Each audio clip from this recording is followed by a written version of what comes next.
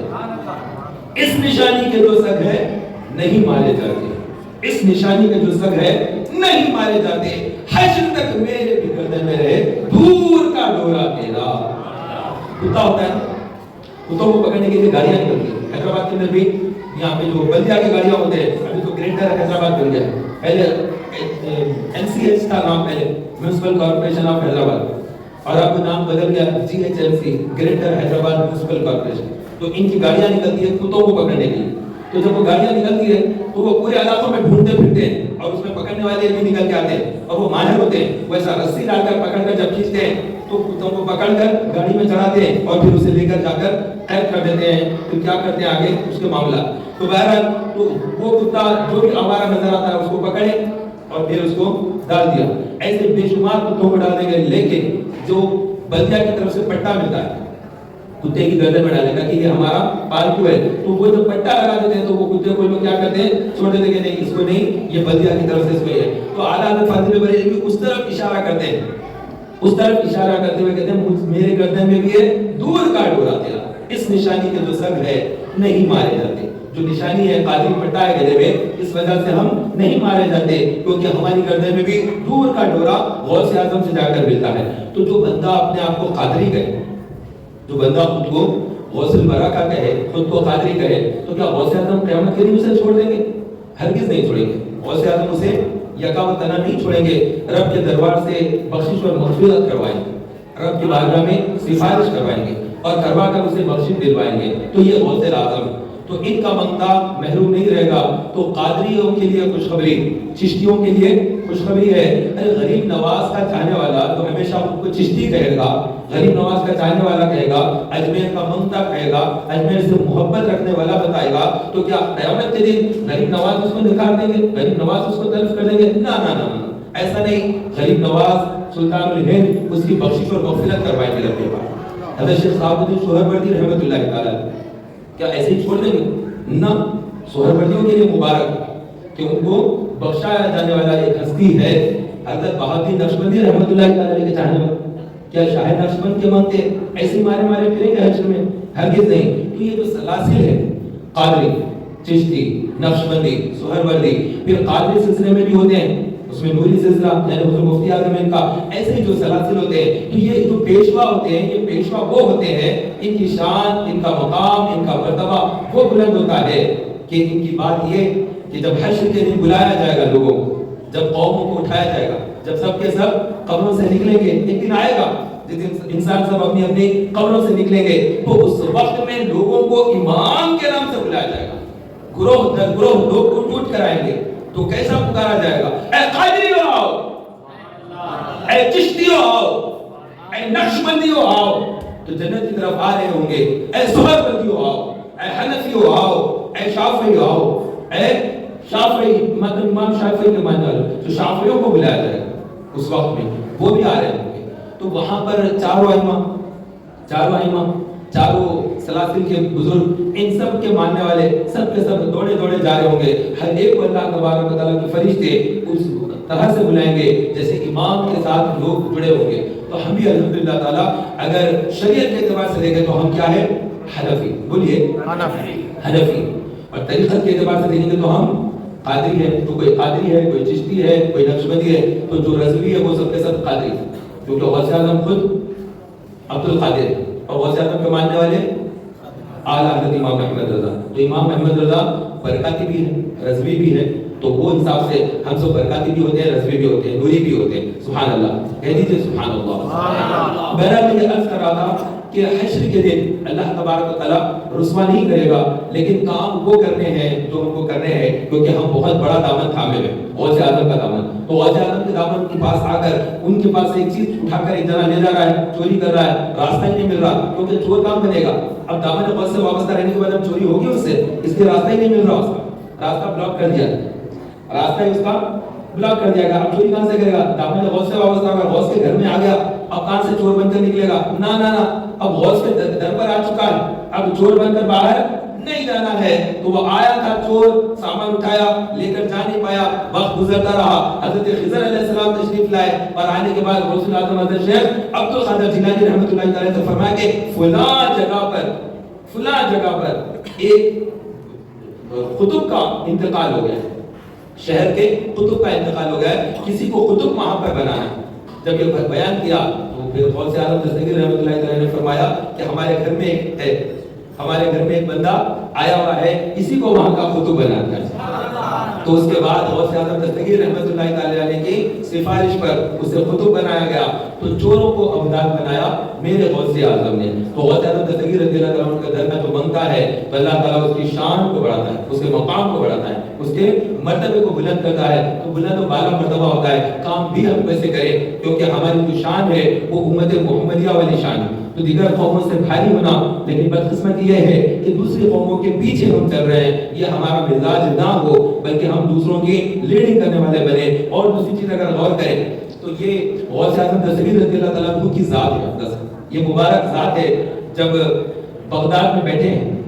جب بغداد میں بیٹھے ہیں تو آنے والا ایک شخص آیا، ایک چھوٹے سے بچے کو گود میں لا کر غوث اعظم کی گود میں دے کر کہا کہ اس بچے کے لیے دعا فرمائیں، اس بچے کے لیے دعا فرمائیں. تو غوث اعظم دستگیر رضی اللہ تعالیٰ عنہ نے بچے کو گود میں لیا اور اللہ کے دربار میں ہاتھ اٹھا کر دعا مانگی کہ اے اللہ، اس بچے سے تو دین کے اسلام کا بڑا کام لے، دین مدین کا تو بڑا کام لے لے. تو غوث اعظم نے دعا دی. وہ چھوٹا سا بچہ، کم سے شیرخوار بچہ، وہ دودھ پیتا بچہ غوث اعظم کی گود میں آیا ہوا ہے. اور پھر بچے کو انہوں نے واپس کیا. اب کیا تھا وقت دیکھیں کہ کیسا بدلا. وہ بچہ بڑا ہوا، جوان ہونے کے بعد وہ فوج کا سپہ سالار ہوا اور پھر قادری لشکر تیار ہوا. ایک ایسا فوجی لشکر تیار ہوا، لشکر جرار، جو عراق اور ترکستان کے علاقے سے ملا جلا علاقے سے ہوا. اور وہ علاقہ تھا کردستان. بول دیجئے کون سا علاقہ؟ کردستان. تھوڑا حصہ اس کا آج کے دور کے حساب سے، کیونکہ جغرافیکلی بدلتے رہتے، میپ بدلتے رہتا. ایک زمانہ تھا پاکستان کوئی وجود ہی نہیں تھا، بعد میں پھر وہ جغرافی کے اعتبار سے ایک الگ بن گیا، ورنہ وہاں کے جو شہر ہوتے وہ بھی انڈیا کا علاقہ کہلاتا. ایسے ڈھاکہ وہ بھی انڈیا کا علاقہ. تو جغرافیکلی اب الگ الگ حصوں میں بٹ گیا. تو کرد ایک علاقہ تھا، وہ کردستان اب باقی نہیں رہا، کیونکہ کرد علاقہ تھوڑا ترکی کے اندر چلا گیا، تھوڑا ترکی کے اندر گیا اور تھوڑا حصہ عراق کے اندر ہے. تو یہ کرد علاقہ کہلاتا ہے. تو کردستان کے رہنے والے ایک بزرگ نے لا کر اپنے بچے کو غوث اعظم سے دعا منگوائی. تو انہوں نے دعا کی، وہ بچہ جوان ہوا تو سلطان صلاح الدین ایوبی بن کر وہ حملہ قادری لشکر گیا اور جا کر فلسطین کو فتح یابی عطا کی. تو فلسطین اگر فتح ہوا ہے تو وہ قادریوں کا لشکر آگے گیا تھا، وہ غوث اعظم کے چاہنے والوں کا. غوث اعظم کی دعا کی کہ مسجد اقصی آزاد ہوئی. اور پھر دور بدلتا ہے، وقت بدلتا ہے. تو آپ اگر غور کریں گے تو اس وقت میں اللہ کا ایک ولی بغداد میں معلّہ میں تو کیسا زمانہ عروج پر اسلام کا. تو غوث اعظم جلوہ فرمائے، جنہیں دیکھ دیکھ کر لوگ کلمہ پڑھتے، برائیاں ختم ہوتی ہے. وہ ذات اس وقت وہاں موجود اور ہند کی سرزمین پر مشرکانہ رسم و رواج کو ختم کرتے ہوئے، اسلام کا جھنڈا بلند کرتے ہوئے، لا الہ الا اللہ کی صدائیں بلند کرتے ہوئے، اللہ اکبر اللہ اکبر، جگہ جگہ تکبیر ہو رہی ہے. کون سی ذات ہے جو کردستان کے علاقے کو فتح کروا رہی ہے؟ وہ کون سی ذات ہے جو ادھر کو آئی ہے؟ تو یہ کہیں اور سے نہیں، چشت سے ایک بڑی ہستی آئی ہے ہند کی طرف اور آ کر اجمیر میں اس نے اپنا مقام بنایا ہے. اور وہ ذات اسلام کی تبلیغ کر رہی ہے اور شہر اجمیر میں ہے اور دہلی کے اندر ایک سلطان بنا کر قطب الدین بختیار کاکی کو بٹھایا ہے اور دعوت و تبلیغ کا کام چل رہا ہے. ایسا عروج پر ہند کے اندر اسلام کا وقت آیا تھا کہ اللہ تبارک و تعالیٰ نے فلسطین کی مسجد کو اقصی کو آزادی دی اور ہمیں عطا فرمائی. تو یہ مسجدوں کا ملنا، یہ مسجدوں کا ہونا ایسے ہی نہیں ہے. اگر آپ اس کو ایک دائرہ نظر سے دیکھیں گے تو آپ کو محسوس ہوگا کہ نیک لوگوں کی وجہ سے مسجدیں مل جاتی ہیں اور بدکاروں کی وجہ سے مسجدیں کب جاتی ہے؟ اب مسجدیں جا رہی ہے تو کس کا دور چل رہا ہے؟ آپ کا، میرا، یہ ہمارا دور ہے. زمین پر اس وقت ہم پھر رہے ہیں اور مسجدیں جا رہی ہیں، چاہے وہ بابری مسجد ہو یا پھر اور مسجدیں. نام لیتے ہوئے بھی ڈر ہوتا ہے، مسجدیں جا رہی ہے تو مسجد اقصیٰ کا نام لیتے ہوئے بھی ایک خوف اور گھبراہٹ ہوتی ہے. میں نے مسجد اقصیٰ میں نمازیں پڑھی، اللہ تعالیٰ نے مجھے شرف بخشا کہ میں مسجد اقصیٰ میں، وہاں پر گراؤنڈ فلور ہے، فرسٹ فلور ہے، بہت ہی شاندار مسجد ہے، مسجد اقصیٰ. سلیمان علیہ السلام نے جسے بنایا، اور انبیاء کی مسجد، مرسلین کی مسجد، بہت ہی پیاری مسجد. تو اس عظمت والی مسجد میں نے نمازیں پڑھی ہے. بہت ہی بڑا بڑا پتھر، ایک ایک پتھر اتنا چوڑا اور اتنا بڑا، اتنا ایسی شاندار مسجد، اور اس کا سیلاب بھی بہت شاندار اور بہت ہی عظمت والی مسجد. یہ وہ مسجد ہے جس مسجد کے اندر امامت کسی اور نے نہیں، تمام انبیاء کے امام محمد رسول اللہ صلی اللہ علیہ وسلم وہاں نماز پڑھے. اور نماز پڑھنے والے کون؟ تمام انبیاء اور مرسلین. کم و بیش 1,24,000 انبیاء جہاں پر آ کر نماز پڑھے. وہ مسجد اقصیٰ ہے. وہ اس وقت کے اعتبار سے جارڈن کا علاقہ کہلاتا تھا. بعد میں پھر جو ہے ورلڈ وار کے بعد، سیکنڈ ورلڈ وار کے بعد عرب ممالک کے ٹکڑے ٹکڑے کر کے انہوں نے 20-25 قیمہ بوٹی ٹکڑے ٹکڑے جیسا قصاب کر دیتا ہے، ایسا انگریزوں نے کر کے ایک ملک مصر بنا دیا، ایک لیبیا کا ایک علاقہ الگ بنا دیا، ایک سعودی عرب بنا دیا، ایک جارڈن الگ کیا، یمن الگ کیا، عراق الگ کیا، ملک شام الگ کیا. یہ تمام ملا کر ایک ہی ملک تھا، وہ تھا ترکی. کیا تھا پہلے؟ ترکی. اور یہ خلافت تھی، یہ خلیفہ ہوا کر.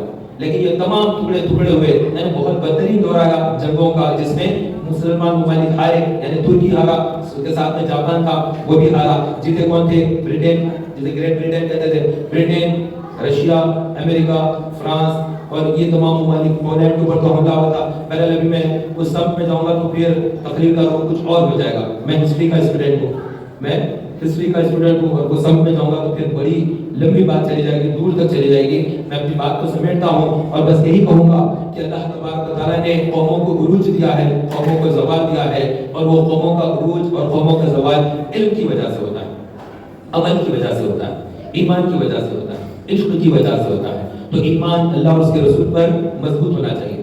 آمنت باللہ و ملائکتہ و کتبہ و رسلہ والیوم الآخر والقدر خیرہ و شرہ من اللہ تعالی والبعث بعد الموت. تو ان تمام پر ایمان مضبوط ہونا چاہیے. ایمان میں جھول، کمزوری، یہ بھی تباہی لا دیتا ہے. اور پھر رسول پاک کی محبت نہ ہو تو وہ موت ایسی، وہ زندگی بھی ایسی ہے جیسے مردہ.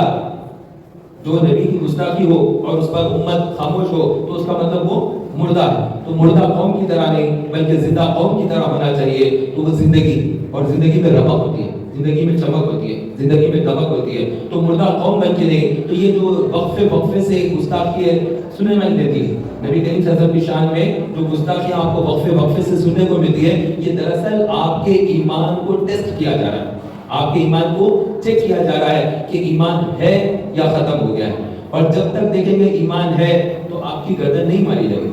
آپ لڑتے رہیں گے گستاخی کے اوپر، آپ کی گردن نہیں مارے گی. آپ کی بیٹیوں کو، آپ کی بہنوں کو اٹھا کر نہیں لے جائیں گے، کیونکہ آپ کے پاس ایمان ہے. وہ اس چیز سے ڈر کر رکے رہیں گے. اور جس وقت آپ کی عظمت ختم ہوگی، آپ کی ایمان کی عظمت ختم ہو جائے گی، اس وقت جب رسول پاک کی گستاخی ہوگی اور امت خاموش ہوگی، پھر ایسا زبردست مشرکین کا حملہ ہوگا کہ اب ان کے پاس ایمان نہیں ہے، ان کے نبی کی گستاخی پر بھی یہ خاموش ہے، اب ان کو مارو گے کچھ نہیں کر سکتے. وہاں پر گھر کے گھر اجڑیں گے، بچوں کی عزتیں اور آبرو اجڑیں گے، اور مردوں کے خون بہہ جائیں گے. بہت بربادی اس کے بعد آئے گی. ابھی امت کے اندر یہ چیز باقی ہے، اگرچہ کہ دوسری چیزوں میں زوال پذیر ہو گئے، لیکن آخری چیز جو سب سے آخری چیز ہوتی ہے وہ نبی کی شان اور نبی کی عظمت پر سروں کو قربان کرنا. اس امت میں ابھی وہ ایک چیز باقی رہ گئی. اگر وہ باقی رہی تو پھر لوٹ کر آنا، پھر سے عزت، پھر سے شان اور پھر سے کامیابی کی امید ہے.